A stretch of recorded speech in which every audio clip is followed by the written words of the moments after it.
പ്രതിയെ കണ്ടെത്താൻ സമീപത്തെ കുളങ്ങളിൽ പരിശോധന നടത്താനായി മുങ്ങൽ വിദഗ്ധർ എത്തും. പ്രതിയുടെ വീട്ടിൽ നിന്നും വിഷക്കുപ്പി കണ്ടെത്തിയതിനാലാണ് കുളത്തിൽ ഉൾപ്പെടെ പരിശോധന. കൊല്ലപ്പെട്ട സുധാകരന്റെയും അമ്മ ലക്ഷ്മിയുടെയും പോസ്റ്റ്മോർട്ടം ഇന്ന് നടക്കും. പാലക്കാട് ജില്ലാ ആശുപത്രിയിലാണ് പോസ്റ്റ്മോർട്ടം. വിവരങ്ങളുമായി ജില്ലാ ആശുപത്രിയിൽ നിന്ന് പ്രസാദ് ഉടുമ്പശ്ശേരിയും നെന്മാറ പോലീസ് സ്റ്റേഷന് മുന്നിൽ നിന്നും ലെവിൻ കെ വിജയനും ചേരും. ആദ്യം പ്രസാദിലേക്ക്. പ്രസാദ്, ചെന്താമരയ്ക്കായുള്ള തെരച്ചിൽ ഏത് തരത്തിലാണ് അവിടെ നടക്കുന്നത്? പ്രത്യേകിച്ചും പുറത്തുവരുന്ന വിവരങ്ങൾ ആ വയോധികയെ അയാൾ അതിക്രൂരമായാണ് കൊലപ്പെടുത്തിയത് എന്നുള്ളതാണ്. കഴിഞ്ഞ ദിവസം നെന്മാറ MLA തന്നെ പറയുന്നത് കേട്ടു.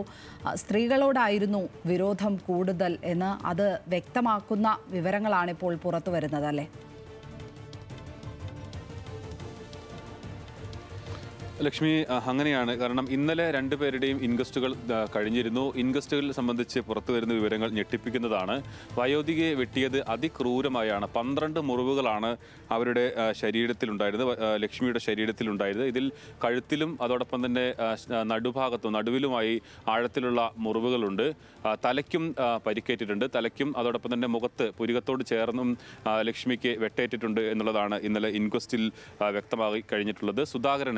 ലക്ഷ്മിയുടെ മകൻ സുധാകരന് 6 വെട്ടുകളാണ് ഉള്ളത്. ഇതിൽ കഴുത്തിന് പുറകിൽ നല്ല ആഴത്തിലുള്ള മുറിവുണ്ട്. അതോടൊപ്പം തന്നെ ശരീരത്തിൻ്റെ മറ്റു ഭാഗങ്ങളിലും ഗുരുതരമായ മുറിവുകൾ, ആഴത്തിലുള്ള മുറിവുകൾ തന്നെയാണ് ഉള്ളത്. അതിൽ സുധാകരനെ വെട്ടിക്കൊലപ്പെടുത്താൻ ശ്രമിക്കുന്ന സമയത്ത് സുധാകരൻ്റെ കരച്ചിൽ കേട്ടാണ് അമ്മ ലക്ഷ്മി വീടിനകത്തു നിന്നും പുറത്തേക്ക് ഓടിയെത്തുന്നത്. അവരെയാണ് പ്രതി ചെന്താമര അതിക്രൂരമായി വെട്ടിയിട്ടുള്ളത്. അതിൽ 12 ഗുരുതരമായ മുറിവുകൾ ആണ് ഈ വെട്ടിൽ ലക്ഷ്മിക്ക് പറ്റിയിട്ടുള്ളത്. ലക്ഷ്മിയെ ഉടൻ തന്നെ നെന്മാറ ആശുപത്രിയിൽ എത്തിച്ചെങ്കിലും അവരുടെ ജീവൻ രക്ഷിക്കാൻ കഴിഞ്ഞില്ല. സുധാകരനും കഴുത്തിലാണ് ആഴത്തിലുള്ള മുറിവുള്ളത്. കഴുത്തിൽ മാരകമായ വെട്ടാണ് ഏറ്റിട്ടുള്ളത് എന്നത് ഇൻക്വസ്റ്റിൽ പോലീസ് പറയുന്നുണ്ട്. എന്തായാലും പോസ്റ്റ്മോർട്ടം ഇപ്പോൾ അല്പസമയത്തിനകം തന്നെ പോസ്റ്റ്മോർട്ടം നടപടികളിലേക്ക് കടക്കും. അതിനുശേഷം ഇതിൽ ഏത് വെട്ടാണ് മരണത്തിലേക്ക് നയിച്ചത് എന്നുള്ളത് സംബന്ധിച്ചുള്ള വ്യക്തത പോസ്റ്റ്മോർട്ടത്തിന് ശേഷമേ വരൂ. എന്തായാലും പ്രതി ചെന്താമര ഇത്രയും പകയോടുകൂടി കാത്തിരുന്നു എന്നുള്ളത് തന്നെയാണ് ഇതിൽ നിന്നും വ്യക്തമാകുന്നത്. ലെവിൻ കെ വിജയനും തുടരുകയാണ്. ലെവിൻ, ഇയാൾക്ക് വേണ്ടിയിട്ടുള്ള അന്വേഷണം വിവിധ ഇടങ്ങളിലേക്ക് വ്യാപിച്ചിട്ടുണ്ട് എന്നുള്ളതാണ് മനസ്സിലാക്കാൻ കഴിയുന്നത്. തൃശ്ശൂർ ജില്ലയുടെ ഭാഗങ്ങളിലും അന്വേഷിക്കുന്നുണ്ടോ? എന്താണ് വിവരങ്ങൾ? ലക്ഷ്മി, പ്രതിക്ക് വേണ്ടിയുള്ള അന്വേഷണം പോലീസ് ഇന്നലെ സംഭവം നടന്ന് 2 മണിക്കൂറിനകം തന്നെ ഊർജിതമാക്കിയതാണ്. പക്ഷേ ഈ സമയം അത്രയും ആയിട്ടും പിന്നിട്ടും പ്രതിയെ കണ്ടെത്താനായില്ല എന്നുള്ളതാണ് പോലീസിന്. ഈ സംഭവത്തിൽ ഒരുപാട് വീഴ്ചകൾ സംഭവിച്ചു എന്നുള്ള ആരോപണം നിലനിൽക്കെ അതിന് പിന്നാലെ തന്നെ ഉണ്ടായിരിക്കുന്ന മറ്റൊരു കാര്യം, കാരണം തമിഴ്നാട്ടിലും കേരളത്തിൻ്റെ അതിർത്തി പ്രദേശങ്ങളിലും തൃശ്ശൂർ ജില്ലയുടെയും പാലക്കാട് ജില്ലയുടെയും വിവിധ ബോർഡറുകളിലുമൊക്കെ പരിശോധന നടത്തി. ഇന്നലെ രാത്രി തന്നെ പലവട്ടം സ്ക്വാഡുകൾ രൂപീകരിച്ചുകൊണ്ട് പ്രതി രക്ഷപ്പെടാൻ സാധ്യതയുള്ള, ഒളിച്ചിരിക്കാൻ സാധ്യതയുള്ള എല്ലാ മേഖലകളിലും കേന്ദ്രീകരിച്ച് പരിശോധന നടത്തിയിട്ടും ഈ സമയം അത്രയും ഇയാളെക്കുറിച്ചൊരു വിവരവും ലഭിച്ചിട്ടില്ല എന്നുള്ളതാണ് പോലീസിനെ സംബന്ധിച്ചുകൊണ്ട് ഏറെ കുഴയ്ക്കുന്ന ഒരു പ്രശ്നം, വെല്ലുവിളി ഉയർത്തുന്ന ഒരു ചോദ്യം. ഇതിൻ്റെ കൂടി അടിസ്ഥാനത്തിലാണ് ഇന്ന് ജലാശയങ്ങളിലടക്കം പരിശോധന നടത്തുന്നതിനായി ഫയർഫോഴ്സിൻ്റെ സ്കൂബ ടീമിൻ്റെ സേവനം കൂടി പോലീസ് അന്വേഷണ സംഘം ഇതിൽ തേടിയിട്ടുള്ളത്. രാവിലെ 8 മണിയോടുകൂടി തന്നെ ഫയർഫോഴ്സ് സംഘം ഇവിടേക്ക് എത്തും. പോത്തുണ്ടി ഡാമിലും പരിസര പ്രദേശത്തും പ്രതി ഇന്നലെ രക്ഷപ്പെട്ടതായി സഞ്ചരിച്ചതായി കണ്ടെത്തിയ പ്രദേശത്തെ കുളത്തിലുമൊക്കെ പോലീസിനൊപ്പം ഈ ഫയർഫോഴ്സ് സംഘത്തിൻ്റെ സ്കൂബ ടീമും പരിശോധന നടത്തുമെന്നുള്ള വിവരമാണ് നമുക്ക് ലഭ്യമായിട്ടുള്ളത്. സംഭവവുമായി ബന്ധപ്പെട്ടുകൊണ്ട് മണിക്കൂറുകൾ പിന്നിട്ടപ്പോൾ, ഒരു ദിവസം ഇരുട്ടി വെളുത്തപ്പോഴും പ്രതിയെ കണ്ടെത്താനാവുന്നില്ല എന്നുള്ളത് പോലീസിനെ സംബന്ധിച്ചും വലിയ വെല്ലുവിളിയുണ്ട്. നേരത്തെ തന്നെ ഈ പ്രതി ഇത്തരത്തിലൊരു ഇരട്ട കൊലപാതകം നടത്താൻ ഇടയായ സാഹചര്യവുമായി ബന്ധപ്പെട്ടുകൊണ്ടുള്ള പരാതികളും ആരോപണങ്ങളും എല്ലാം നിലനിന്നപ്പോൾ, ആളുകളുടെ ജീവന് ഭീഷണി ഉയർത്തുന്ന നിലയിലുള്ള പെരുമാറ്റങ്ങൾ ഉണ്ടായപ്പോഴൊന്നും പോലീസ് കാര്യക്ഷമമായി ഇടപെട്ടില്ല എന്നുള്ളൊരു ആരോപണം നിലനിൽക്കെയാണ് പ്രതിയെ കൂടി കണ്ടെത്താനാവാത്ത ഒരു അവസ്ഥ അന്വേഷണ സംഘത്തിന് വെല്ലുവിളി ഉണ്ടാക്കുന്നത്. ഈ ഘട്ടത്തിൽ അന്വേഷണ സംഘം വിപുലീകരിച്ചുകൊണ്ട് കൂടുതൽ ആളുകളെ ഉൾപ്പെടുത്തി എത്രയും വേഗത്തിൽ പ്രതിയെ പിടികൂടാനുള്ളൊരു നിർദ്ദേശമാണ് ഉന്നത ഉദ്യോഗസ്ഥർ ഈ അന്വേഷണ സംഘത്തിന് നൽകിയിട്ടുള്ളത്. അതിൻ്റെ കൂടി അടിസ്ഥാനത്തിലാണ് ഇന്ന് പ്രത്യേകമായ പരിശോധനകൾ നടത്താൻ തീരുമാനിച്ചത്. ഇന്നലെ ജില്ലാ അതിർത്തികളിലും ഈ പഞ്ചായത്ത് പഞ്ചായത്തുകളുടെ, അതായത് നെന്മാറ പഞ്ചായത്തിൻ്റെയും സമീപ പഞ്ചായത്തുകളുടെയും പോലീസ് സ്റ്റേഷൻ പരിധികളുടെയും അടക്കെ വാഹന പരിശോധനകൾ അടക്കം നടത്തി ഏതെങ്കിലും വിധത്തിൽ പ്രതി രക്ഷപ്പെടാൻ സാഹചര്യമുണ്ടെങ്കിൽ അതൊഴിവാക്കാനുള്ള നീക്കങ്ങൾ പോലീസ് നടത്തിയിരുന്നു. രണ്ട് തരത്തിലുള്ള സാധ്യതകളാണ് പ്രധാനമായും കാണുന്നത്. ഈ പ്രദേശങ്ങൾ കേന്ദ്രീകരിച്ചുകൊണ്ട് മുൻപ് കൊലപാതകം നടത്തി ഒളിച്ചിരുന്ന അതേ ശൈലിയിലുള്ള ഒരു നടപടി സ്വീകരിക്കാനുള്ള ഒരു സാധ്യതയുണ്ട് പ്രതിയുടെ ഭാഗത്തു നിന്നും. അതുകൊണ്ട് തന്നെ ഈ പോത്തുണ്ടി, നെന്മാറ പ്രദേശങ്ങൾ കേന്ദ്രീകരിച്ചും നെല്ലിയാമ്പതി വനമേഖല കേന്ദ്രീകരിച്ചുകൊണ്ടുമുള്ള തെരച്ചിലിനായി പ്രത്യേക സംഘത്തെ നിയോഗിച്ചിട്ടുണ്ട്. അതോടൊപ്പം തന്നെ തമിഴ്നാട്ടിലേക്ക് പ്രതിക്ക് മുൻപ് ജോലി ചെയ്തുള്ള പരിചയമുണ്ട്, അവിടെ ചില ബന്ധുക്കളുണ്ട്. അത്തരത്തിൽ തമിഴ്നാട് കേന്ദ്രീകരിച്ച് അന്വേഷണം നടത്തുന്നതിന് വേണ്ടി ഒരു പ്രത്യേക സംഘത്തെ കൂടി നിയോഗിച്ചിട്ടുണ്ട്. അതോടൊപ്പം മൂന്നാമത്തെ സാധ്യതയായി പോലീസ് കണക്കാക്കുന്നതാണ് ഇന്നലെ പ്രതിയുടെ വീട്ടിൽ നിന്നും ഒരു വിഷക്കുപ്പി കണ്ടെടുത്തിരുന്നു. ഈ കൃത്യം നിർവഹിച്ച ശേഷം സ്വയം ആത്മഹത്യയ്ക്ക് ശ്രമിച്ച പ്രതി രക്ഷപ്പെടാനൊരു സാധ്യതയുണ്ട്.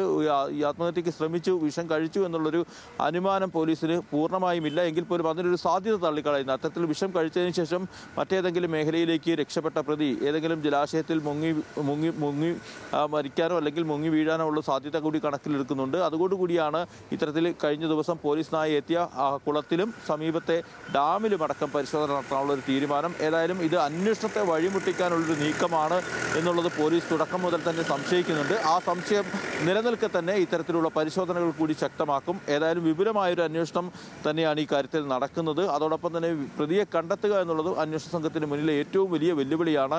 ഈ സംഭവം നടന്ന് പട്ടാപ്പകൽ ഓടി രക്ഷപ്പെട്ട പ്രതിയെ കണ്ടെത്താൻ ഇത്രയും സമയം പിന്നിട്ടപ്പോഴും പോലീസിന് കഴിയുന്നില്ല എന്നുള്ളതും ഇതിനോടകം തന്നെ ഒരുപാട് ചോദ്യങ്ങൾ ഉയർത്തുന്ന കാര്യമാണ്. ഈ സാഹചര്യത്തിലാണ് ഏറെ സമ്മർദ്ദമുള്ള പോലീസ് ഏത് വിധേനയും ഇന്ന് പ്രതിയെ പിടികൂടുക എന്ന ലക്ഷ്യത്തോടു കൂടി അന്വേഷണം വിപുലമാക്കിയിട്ടുള്ളത്. അതോടൊപ്പം തന്നെ പോലീസിനെതിരെ പ്രതിഷേധവുമായി ഇന്ന് വിദ്യാർത്ഥി സംഘടനകൾ, KSUവും യൂത്ത് കോൺഗ്രസും അടക്കമുള്ള സംഘടനകൾ ഇപ്പോൾ ഞാൻ നിൽക്കുന്ന നെന്മാറ പോലീസ് സ്റ്റേഷനിലേക്ക് പ്രതിഷേധ മാർച്ച് പ്രഖ്യാപിച്ചിട്ടുണ്ട്. രാവിലെ 10 മണിയോടുകൂടിയാണ് ഇരു സംഘടനകളുടെയും സംയുക്ത മാർച്ച് എത്തുക. മറ്റ് ജനകീയ പ്രതിഷേധങ്ങൾ കൂടി ഉണ്ടാകാനുള്ള. പ്രസാദിലേക്ക് വീണ്ടും. പ്രസാദ്, ഈ വയനാട്ടിൽ നമ്മൾ കടുവയെ തെരഞ്ഞ് നടന്നതുപോലെയാണ്. അതിനെ കിട്ടിയില്ലെങ്കിൽ പിന്നെ ആളുകൾക്ക് ഭീഷണിയാണ് എന്നുള്ള തരത്തിൽ ഇയാൾ തന്നെ അവിടെ പലരെയും ഭീഷണിപ്പെടുത്തി എന്നുള്ള വിവരങ്ങളാണ് പുറത്തു വരുന്നത്. അതുകൊണ്ട് ഈ മനുഷ്യനെ കിട്ടാതെ അവിടെയുള്ള ആളുകൾക്കും ഒരു മനസ്സമാധാനമാകില്ല. മറ്റൊരു കേസിലെ പ്രതിയെപ്പോലെയല്ല ചെന്താമര എന്നുള്ളതാണ് ഇതിനോടകം പുറത്തു വരുന്ന വിവരങ്ങളിൽ നിന്നൊക്കെ നമ്മൾ മനസ്സിലാക്കേണ്ടത് എന്ന് തോന്നുന്നു, അല്ലേ?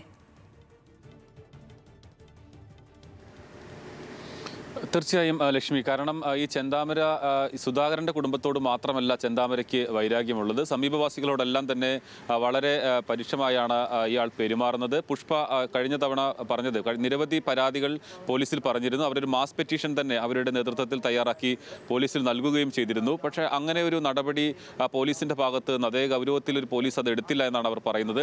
പലപ്പോഴും ഇത് ഇത്രത്തോളം ഗൗരവത്തിൽ എടുക്കേണ്ടതുണ്ടോ എന്ന രീതിയിൽ തന്നെ പോലീസ് അവരോട് സംസാരിക്കുന്നു.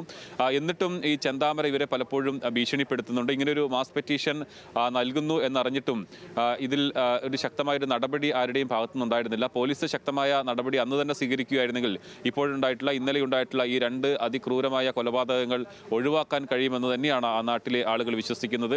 ചെന്താമരയെ അറസ്റ്റ് ചെയ്യേണ്ടത് ആ നാടിൻ്റെ കൂടി ആവശ്യമാണ്. കാരണം ഇപ്പോൾ തൊട്ടടുത്താണ്, ഇപ്പോൾ നമ്മളിൽ നിന്ന് പ്രതികരണം പോയിട്ടുള്ള പുഷ്പ അവരുടെ ഈ ചെന്താമരയുടെ വീടിൻ്റെ തൊട്ടടുത്താണ് താമസിക്കുന്നത്.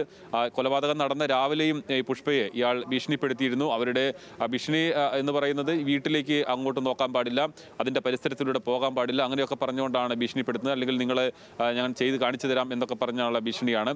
അതുകൊണ്ട് തന്നെ അവർക്കെല്ലാം അവിടെ താമസിക്കുന്നതിന്, ഇയാൾ ജാമ്യത്തിൽ ഇറങ്ങിയതിന് ശേഷം ആ പ്രദേശത്ത് താമസിക്കുന്നതിന് വലിയ ഭയമാണ് ഉള്ളത് എന്നുള്ളതാണ്. ഇപ്പോൾ ആ മകൾ തന്നെ, ഇപ്പോൾ കൊല്ലപ്പെട്ട സുധാകരൻ്റെ മകൾ അഖില, അവർ 2ാം വർഷ ഡിഗ്രി വിദ്യാർത്ഥിനിയാണ്. അവർ ഇയാൾ ജാമ്യത്തിൽ ഇറങ്ങിയതിന് ശേഷം അവരുടെ സ്വന്തം വീട്ടിലേക്ക് വരാറില്ല. അഖില അമ്മയുടെ വീട്ടിലാണ് താമസിക്കുന്നത്.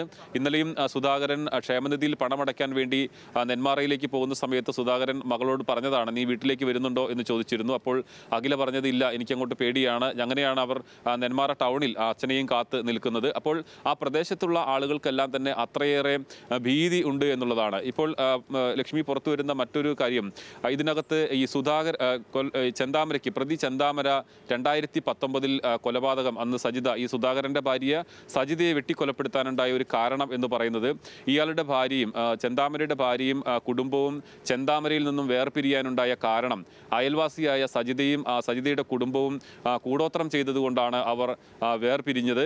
അതിൽ ഇയാൾ പിന്നീട് മറ്റൊരു ആളെ പോയി കണ്ട സമയത്ത് നീളമുള്ള മുടിയുള്ള സ്ത്രീ അവരാണ് ഇത് ചെയ്തത് എന്ന് പറയുന്നു. അപ്പോൾ തൊട്ട അയൽപക്കത്ത് സജിത, അവർക്ക് നീളമുള്ള മുടിയുള്ള വനിതയാണ്. അപ്പോൾ അവരാണ് ഇത് ചെയ്തത് എന്ന് പറഞ്ഞുകൊണ്ട് ആണ് ഈ കൊലപാതകത്തിലേക്ക് നയിച്ചത് എന്നാണ് 2019 അന്ന് കേസ് അന്വേഷിച്ച പോലീസിന് കൊടുത്ത മൊഴിയാണ് ചെന്താമര. എന്താണ് ഈ കൊലപാതകത്തിലേക്ക് നയിച്ചത്, എന്താണ് നിങ്ങൾക്ക് ഇത്രയും കാരണമായി മാറിയത് എന്ന് ചോദിച്ചപ്പോൾ പോലീസിന് നൽകിയ മൊഴിയാണ് അവർ കൂടോത്രം ചെയ്തിട്ടുണ്ട് എന്നുള്ള ഇത് ഇയാൾ പറയുന്നത്.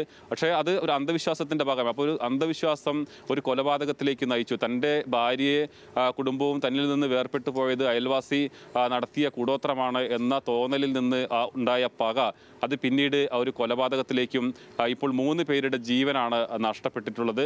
അപ്പോൾ ഈ ചെന്താമരയെ ലക്ഷ്മി പറഞ്ഞതുപോലെ തന്നെ അറസ്റ്റ് ചെയ്യേണ്ടത് ഒരു കേസിലെ പ്രതി എന്നുള്ള നിലയ്ക്കല്ല, ആ നാടിൻ്റെ കൂടി സമാധാനത്തിന് വേണ്ടി, ആ നാടിന് കൂടി ഉറക്കം കിട്ടുന്ന തരത്തിൽ നാടിന് സുരക്ഷിതമായി ജീവിക്കാൻ കൂടിയാണ്. അപ്പോൾ ഇന്നലെ നമ്മൾ അവിടെ കണ്ട സമയത്ത് അവിടുത്തെ കുട്ടികളും അതോടൊപ്പം തന്നെ അവിടുത്തെ മുതിർന്നവരുമെല്ലാം ഒരുപോലെ, അതിൽ സ്ത്രീയും പുരുഷനും വ്യത്യാസമൊന്നുമില്ല, എല്ലാവരും ഒരുപോലെ ഈ ചെന്താമരയെ പിടികൂടണം എന്ന് തന്നെയാണ് ആവശ്യപ്പെട്ടിട്ടുള്ളത്. കാരണം അത് അവർക്ക് അവിടെ സ്വസ്ഥമായി ജീവിക്കാനാണ്. പ്രസാദ്, ഇത്രയധികം ആളുകൾ ഭയന്ന് കഴിയുന്ന ഒരാൾ, ഇയാളെ അത്രയധികം ആ നാട്ടുകാർ ഭയപ്പെടുന്നു. അപ്പോഴാണ് അയാൾ ജാമ്യത്തിൽ ഇറങ്ങുന്നത്. അതിനെ തുടർന്ന് പരാതികൾ നൽകുമ്പോൾ പോലും ഒരു നടപടിയിലേക്ക് പോലീസ് കടക്കുന്നില്ല എന്നുള്ളതും നമ്മൾ ശ്രദ്ധിച്ചു. കഴിഞ്ഞ ദിവസവും ആ സാങ്കേതികത്വം പറഞ്ഞിട്ടുള്ള ഒരു പ്രതികരണമാണ് പോലീസിൻ്റെ ഭാഗത്ത് നിന്ന് ഉണ്ടായത്. അപ്പോഴും ഇന്നലെ രാത്രി പ്രസാദ് അവിടെ നിന്നും തന്ന വാർത്ത, ഇത് ആ പഞ്ചായത്തിലേക്ക് അയാൾ കടന്നു, അത് തടയാൻ പോലീസിനാകും എന്നുള്ളത് തന്നെയായിരുന്നു. അപ്പോൾ പോലീസിൻ്റെ ഭാഗത്ത് നിന്ന് ഒരു അലംഭാവം ഉണ്ടായിട്ടുണ്ട് ഈ വിഷയത്തിൽ എന്നുള്ള കാര്യം വ്യക്തമാണല്ലേ? പോലീസിന്റെ ഭാഗത്ത് നിന്ന് ഗുരുതരമായ വീഴ്ച എന്നുള്ളതാണ്. ഇതിനകത്ത് നടപടി എടുക്കേണ്ട തരത്തിലുള്ള വീഴ്ച എന്ന് തന്നെ പറയേണ്ടി വരും. കാരണം 2023 ഒക്ടോബർ 4 ഇയാൾക്ക് ജാമ്യവ്യവസ്ഥയിൽ ഇളവ് ലഭിക്കുന്നത്. ചെന്താമരയുടെ സഹോദരൻ രാധാകൃഷ്ണൻ ആണ് ഈ ജാമ്യവ്യവസ്ഥയിൽ ഇടപെടുന്നതിന് വേണ്ടി കോടതിയെ സമീപിക്കുന്നതും ചെന്താമരയെ സഹായിച്ചുകൊണ്ട് കോടതിയെ സമീപിക്കുന്നതും എല്ലാം. അപ്പോൾ അന്നത്തെ ജാമ്യവ്യവസ്ഥയിൽ ഇയാൾ 2019 കൊലപാതകത്തിന് ശേഷം ഇയാൾ റിമാൻഡിലായിരുന്നു. 2022 വിചാരണ പൂർത്തിയാകാത്തത് കൊണ്ട് 2022 അയാൾക്ക് ജാമ്യം കിട്ടി. പക്ഷേ ആ ജാമ്യത്തിലെ വ്യവസ്ഥ എന്ന് പറയുന്നത് നെന്മാറ പോലീസ് സ്റ്റേഷൻ പരിധിയിൽ വരരുത് എന്നുള്ളതായിരുന്നു. നെന്മാറ പോലീസ് സ്റ്റേഷൻ പരിധി എന്ന് പറയുന്നത് നെന്മാറ പഞ്ചായത്ത്, അയിലൂർ പഞ്ചായത്ത് ഉൾപ്പെടെയുള്ള പ്രദേശങ്ങൾ ചേർന്നതാണ്. അപ്പോൾ ഇയാൾ വീണ്ടും ഇയാളുടെ സഹോദരൻ മുഖേന വീണ്ടും കോടതിയിൽ പോകുന്നു. തനിക്ക് തൻ്റെ ഈ പറയുന്ന പ്രദേശം, ഈ ഭീഷണിയുള്ള ഈ കൊലപാതകം നടന്ന പ്രദേശം എന്ന് പറയുന്നത് നെന്മാറയാണ്. അപ്പോൾ നെന്മാറ പഞ്ചായത്ത് ഒഴികെ മറ്റ് സ്ഥലങ്ങളിലേക്ക് വരാൻ, അതിൽ ജാമ്യത്തിൽ ഇളവ് വേണമെന്നാവശ്യപ്പെട്ടുകൊണ്ട് കോടതിയെ സമീപിക്കുന്നു. കോടതി അതിനകത്ത് ഇളവ് നൽകുന്നു. അങ്ങനെ നെന്മാറ പഞ്ചായത്തിലേക്കാണ് പ്രവേശന വിലക്കുണ്ടായിരുന്നത്. പക്ഷേ ഈ ചെന്താമര ജാമ്യത്തിൽ ഇറങ്ങിയതിന് ശേഷം 3 മാസമായി ജാമ്യത്തിൽ ഇറങ്ങി എന്നാണ് നാട്ടുകാർ പറയുന്നത്. ജാമ്യത്തിൽ ഇറങ്ങിയതിന് ശേഷവും ഇയാളുടെ വീട്ടിൽ തന്നെയായിരുന്നു കഴിഞ്ഞിരുന്നത്. അതായത് നെന്മാറ പഞ്ചായത്തിൽ ഉൾപ്പെട്ട അയാളുടെ വീട്ടിൽ തന്നെയാണ് കഴിഞ്ഞിരുന്നത്. വളരെ കുറച്ച് ദിവസം മാത്രമാണ് മാറി നിന്നത്. അത് പോലീസ് അറിഞ്ഞില്ല എന്ന് പറയുന്നത് പോലീസിൻ്റെ ഇൻ്റലിജൻസ് വിഭാഗത്തിൻ്റെ വലിയ വീഴ്ചയാണ്. അവിടുത്തെ നെന്മാറ പോലീസിൻ്റെ വീഴ്ചയാണ്. ഒരു കൊലപാതക കേസിൽ, അതും ലക്ഷ്മി നമ്മൾ കണ്ടതാണ്, 2 വീടുകൾ അടുത്തടുത്ത്, ഒരു വീട്ടിൽ കിടന്നുറങ്ങുന്നത് സുധാകരനും അമ്മയും എല്ലാം അവിടെ കിടന്നുറങ്ങുന്നു. സുധാകരൻ്റെ ഭാര്യയെ വെട്ടിക്കൊലപ്പെടുത്തിയ കേസിലെ പ്രതിയാണ് തൊട്ടടുത്ത വീട്ടിൽ കിടന്നുറങ്ങുന്നത്. അയാൾ ഒരു മനസ്താപവുമില്ലാതെ ഇനിയും കൊല ചെയ്യുമെന്ന് പറഞ്ഞുകൊണ്ട് ഭീഷണിപ്പെടുത്തിക്കൊണ്ട് ആ പ്രദേശത്ത് നടക്കുന്നു. ഇതൊന്നും അവിടുത്തെ പോലീസിൻ്റെ ഇൻ്റലിജൻസ് സംവിധാനം അറിഞ്ഞില്ല എന്ന് പറയുന്നത് സത്യത്തിൽ നാണക്കേടാണ്. ഇനി അറിഞ്ഞില്ല എന്ന് വെക്കുക, ഡിസംബർ 29 ഈ സുധാകരനും അദ്ദേഹത്തിൻ്റെ മകളും പോലീസ് സ്റ്റേഷനിൽ ചെന്ന് നേരിട്ട് രേഖാമൂലം പരാതി കൊടുക്കുകയാണ്. പരാതി കൊടുത്തതിന് ശേഷം പോലീസ് അന്ന് തന്നെ ചെന്താമരയെ വിളിപ്പിച്ചു എന്നതിൻ്റെ CCTV ദൃശ്യങ്ങൾ പോലീസ് തന്നെ പുറത്തുവിടുന്നുണ്ട്. പക്ഷേ ഇതിൽ എടുത്തു പറയേണ്ടത് ആ CCTV ദൃശ്യങ്ങൾ തന്നെ പോലീസിനെതിരാണ്. കാരണം നമുക്കറിയാം, ഒരു വധഭീഷണി മുഴക്കിയ അയാളെ പോലീസ് താക്കീത് ചെയ്യാൻ വേണ്ടി സ്റ്റേഷനിലേക്ക് വിളിപ്പിച്ചപ്പോൾ ഇന്നലെ DYSP പറയുന്നത് പുറത്ത് നിന്ന് അയാൾ സ്റ്റേഷൻ ഇൻസ്പെക്ടർ വേണമെങ്കിൽ എന്നെ കാണാൻ പുറത്തേക്ക് വരട്ടെ എന്ന് പറയുകയും ഇൻസ്പെക്ടർ പുറത്തേക്ക് വന്ന് അയാളെ താക്കീത് ചെയ്ത് വിട്ടയക്കുകയും ചെയ്തു എന്നുള്ളതാണ്. ഇതിനെ അവിശ്വസനീയം എന്ന് തന്നെയാണ് നമുക്ക് പറയേണ്ടി വരുന്നത്. നടപടി അയാളുടെ ഭാഗത്ത് നിന്ന് ഉണ്ടായി. അതും കൊലപാതക കേസിൽ പുറത്തിറങ്ങി ജാമ്യവ്യവസ്ഥയിൽ പുറത്തിറങ്ങിയതിന് ശേഷം ഭീഷണിപ്പെടുത്തുന്നു, വീണ്ടും കൊലവിളി നടത്തുന്നു. അങ്ങനെയാണ് പോലീസ് സ്റ്റേഷനിലേക്ക് വിളിപ്പിക്കുന്നത്. അപ്പോഴും അവിടെ ചെന്നും ആ ധാർഷ്ട്യം കാണിക്കുന്നു. അപ്പോഴും പോലീസിന്റെ ഭാഗത്ത് നിന്ന് ഒരു നടപടി ഉണ്ടാകുന്നില്ല എന്നുള്ളതാണ്. നിയമത്തിന്റെ സാങ്കേതികത്വം എല്ലാവർക്കും പറയാൻ കഴിയും, പക്ഷേ അതിനെ മറികടക്കുകയാണ് നമ്മുടെ സിസ്റ്റം. കഴിവുള്ള ഉദ്യോഗസ്ഥർ ചെയ്യേണ്ടത് അതുതന്നെയാണ്. ആ അലംഭാവം അവിടെ ഉണ്ടായിട്ടുണ്ട്. ഗുരുതരമായ വീഴ്ച തന്നെയാണ് അവിടെ സംഭവിച്ചിരിക്കുന്നത് എന്നത് വ്യക്തമാണ്. ഏതായാലും ഇന്ന് പോലീസ് സ്റ്റേഷനിലടക്കം പ്രതിഷേധ മാർച്ചുകൾ നടക്കുന്നു എന്നാണ് മനസ്സിലാക്കുന്നത്. ലെവിൻ കെ വിജയനും പ്രസാദ് ഉടുമ്പശ്ശേരിയുമാണ് വിശദാംശങ്ങൾ നൽകിയത്.